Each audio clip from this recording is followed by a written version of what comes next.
new research has found that nearly half of people in the UK are concerned about their finances. Well, our guest today is here to help. She's an influencer and social media star who's amassed a huge following online for her very savvy money-saving hacks. 3 money tips to help you. Toy rotation. Label boxes Monday to Friday to give your child a different box of toys for that day of the week. I love to have a good clear out to make some extra cash. Sell the old to replace it with new. Bronte loves a movie night, but why not create a snack board and save money and watch a movie from home? Please welcome Gemma Bird, aka Money Mum. Welcome, Gemma. Hello, lovely. I'm good, you? Really good, thank you. Good, good. I always feel so guilty when I see you. I think I spend too much money. It's something we all just bury our heads in the sand with, isn't it, really? We do, so I know. much. And I think, personally, my life is so fast-paced. I'm always at the supermarket, grabbing everything, never looking at the prices.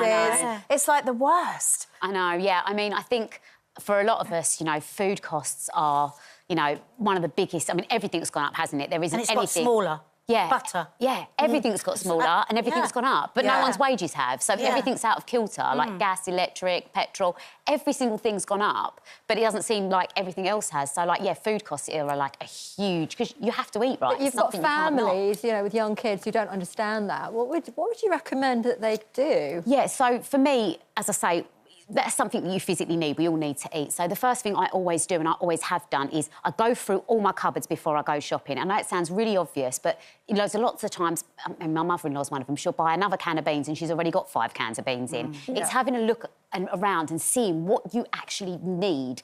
And then I've always done this, especially when the kids were little, is always made sure that I can make a dinner out of something. So I've always made sure I've got certain things in. But when I go around the supermarkets, especially if you sort of are on a budget and you do need to save, really good idea is, if you're not great at budgeting, when you're going around there, pick up a scanner, because when you're scanning it, it automatically adds the price up for you. And Does it? Yeah. I wondered what people would do. Yeah. That's good, isn't it? Because then you can put it back if you need to.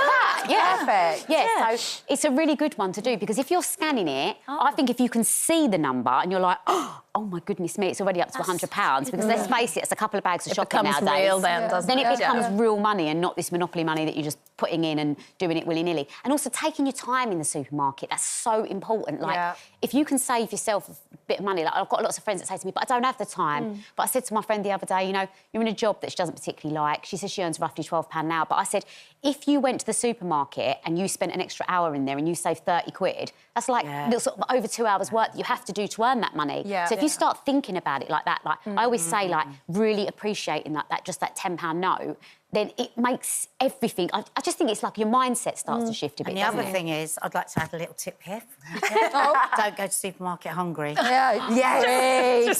just start salivating and buying a whole load of stuff, and then you haven't got a proper meal when you get home. You've just got everything you fancy. Yeah, everything that you fancied as well. Because you're a great believer in sticking to the list, aren't you? Yeah, I am. And I think that's my mum. That's the way she's brought me up. Like, we were brought up, we didn't have any money, and mum was always like, no, you can't have this, no, you can't have that. And I think it's, you know, being brought up and mum always saying that you've got to work for your money. No, we're not having this. Like, when you go around the supermarket, I'd be like, can I have them yoghurts? I'd be like, we had them last week. And she always used to say, you had them last week, Gemma, because they were on offer.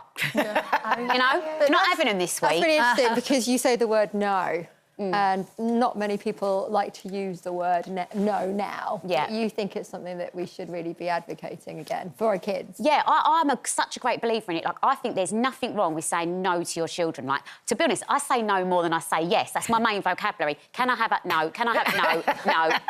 And So they feel like they've won when they get a yes. And of course, I'm not a mean mum. I do let them have things, but, you know, my daughter Bronte, she's 5 years old. She's going to go into shops and she's going to ask for things. You know, like, she'll go into, like, Poundland, for example, and she'll ask for something in there. And as I always say to her, like, OK, well, you can have 2 things. It's not about whether I can afford it or not. I mean, they're a couple of pound. But I say to her, no, you can have 1 thing, because I just want her to understand that she can't have everything in life, because I'm a great believer in that. Like, Mum and Dad used to teach me that they give you get a set amount of money, you've got to make it last. Because if we don't teach the young children this, then you can't go to we couldn't all now go to our bosses and say, oh, I'm really sorry, I went out with Kelly last night and we've spent all our money. Can we have 500 quid? Your boss would be like, no, Gemma and Kelly, you can't have an extra £500. You've got to make your money last. So I just think saying no to your kids isn't a bad thing. Of course, you can sometimes say yes, but we need to It's weird, even just going back, like when I was a little girl and you get some money for your birthday or something, there was the physical money, so you could see it and you'd go and you'd buy whatever and you'd get your change and you'd put that back in the money box. I think it's changed for young people and children now as well, the actual physical nature of having something. There is a bit of fear of saying no as well. My mum was like that. It was a no to everything. She told me the ice cream van was pure poison, would die. You know, all she would say anything just to increase on the no. I love your mum. She would have loved to have you instead of me. But you're also big on relationships and being informed on the money side, because a lot of people, myself included, tend to just go, it's boring. I mean, you do a monthly sort of spreadsheet, don't you? And I do feel a bit unwell when you say those words. I can't think of anything worse. And you do that with your husband? Yeah, so... What do you do? I've always been really in control of my money. Like, I remember being 7 years old, walking to school, looking for pennies on the floor, because Mum was always like, you are not having money for the tuck shop because we've bought the food from the supermarket, it's £5. And now as a mum, I'm now my mum, because I'm like, no, I'm not giving you money for the tuck shop. You can get £5 for a pound. £5 for a pound, it's 20p each. I'm not giving you £2 to buy it at school. So I am now my mum, so she will be laughing. But what I do think is really, really important is, it's like splitting it all up. And as you say, like, you haven't got to give them absolutely everything in that one moment, have you? You know? But what do you do with the spreadsheet? Oh, the spreadsheet, right. So, the spreadsheet. So, basically, I like to write everything down, pen and paper. I'm not great on computers. I mean, I'm an influencer. I should be good on computers, but I have no idea what I'm doing. If the app goes down, I'm like, I don't know. But Adam, my husband, is brilliant. He likes to put everything in a spreadsheet. So, always, just once a month, the start of the month, we sit down and we just go over our finances. But I think I've always wanted to stay in control of it as well. Like, I went through a divorce when I was younger, and it was, you know, horrible. It affects my mental health, and I've got bad mental health anyway, and it's something I can stay on top of. And I always think, this sounds really morbid, but one day, you know, we are going to be on our own, whether that's somebody leaves or someone passes away. So I just think both parties, male and female, we need to be in control of our finances and know what we've got and where it's coming out of. You know, like, who's your gas with? Who's your electric with? Who's your car with? All these important things that I'm just so passionate about that. So I think if we teach it to sort of young children and they grow up thinking it's normal to ask about money. Why do you think couples aren't doing that, though? Why do so many people just go, oh, my husband deals with that, or my mum deals with that? Why do you think people don't want to take that financial independence on board, or that responsibility? Yeah, I personally think maybe it's where people have been brought up. Maybe they've had a dad that's dealt with it all, and that's how they've seen their mum and dad deal with it all. So then it's gone down and they think, well,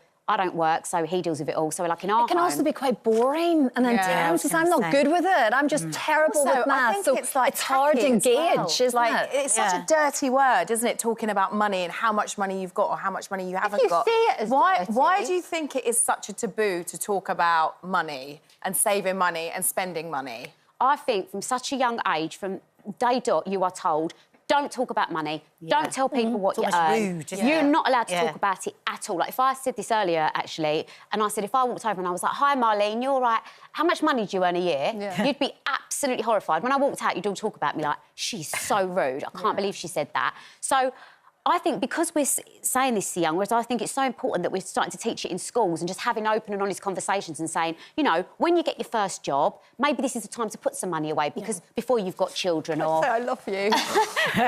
when you know, like, when you get your first job, like, if we said to our kids now, you're getting paid £1,500, for example, right? And you're living at home, say, with mum and dad, and say you pay £100 a week in...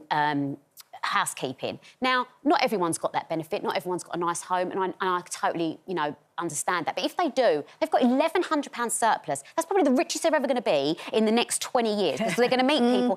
If we said to our younger generation, look, put away £700 a month, that money, in 4 or 5 years' time, they'd have their deposit for their first time. This is when we need to be talking to them about it. What do they do if they're in debt?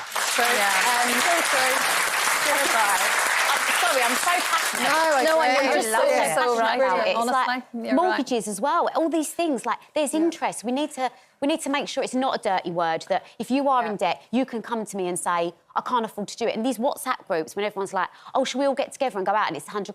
Well, your money situation's different to mine. Mine is different to yours, and so on, and different to people here. Money affects every single person in this room. There's not one person that it doesn't affect. So we shouldn't be embarrassed. So we should be talking about it. We should, absolutely. And you're doing it. You're doing it for us online, which is why you've been so successful with it. Thank you so much. Oh, thank you so much. Honestly, Money Mum. You can see why she's got the title. She's brilliant, isn't she? Thank you so much. Gemma Bird, everybody. Thank you.